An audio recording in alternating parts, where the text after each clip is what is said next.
So tomorrow is another big day at the ballot box. 6 states are holding primaries, and Michigan has the most delegates up for grabs at 125. Joining us now from Michigan is NBC News correspondent Heidi Przybyla. She spoke to a number of voters in the state before they head out to the polls tomorrow. And Heidi, what did you find out? Right, Mika, I sat down with just a few of the thousands of Femmes for Dems here in Southeast Michigan.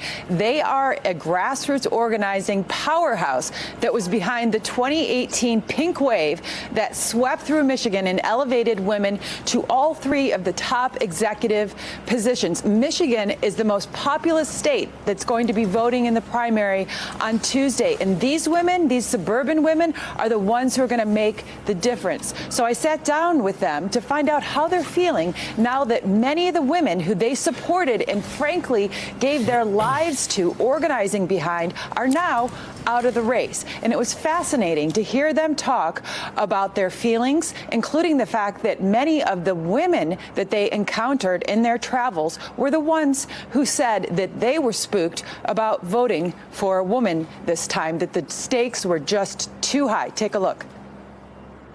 It is International Women's Day. So happy Women's Day. I've always been a Democrat, but being with women that feel as I do and are active has been a great impetus for me becoming more involved. Just like a community. Yes, absolutely. It's an organization that's empowering women to do that, to become involved, to run for president. Did you play a role in the pink wave in Michigan? Yes, Femmes for Dems definitely did. We really experienced some great success in Western Wayne County where I live.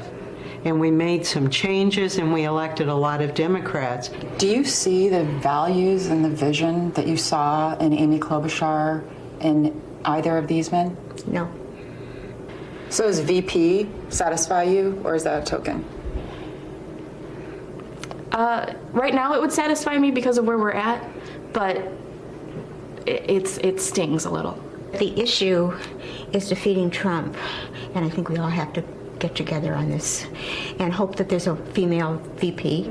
That we run the households at home. We take, when the kids have a problem, who do they run to? 9 times out of 10, they run to mom. So why would that be any different? We fix all the other problems. We're the ones that are going to fix this. So what now, Mika? I spoke with these women, and even though they say they're feeling stung and definitely hurt, they say there's no time to despair.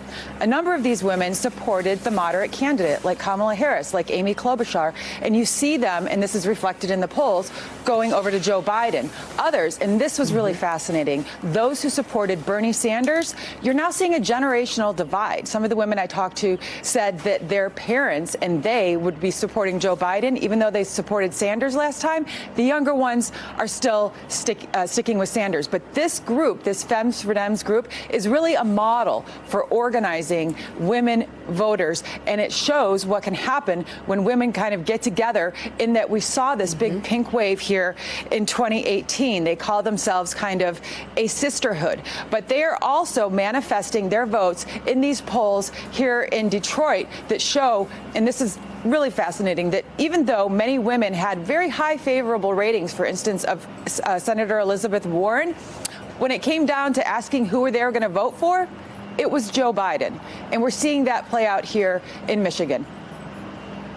NBC's Heidi Przybyla, thank you so much for that report. Thanks for checking out MSNBC on YouTube, and make sure you subscribe to stay up to date on the day's biggest stories. And you can click on any of the videos around us to watch more from Morning Joe and MSNBC. Thanks so much for watching.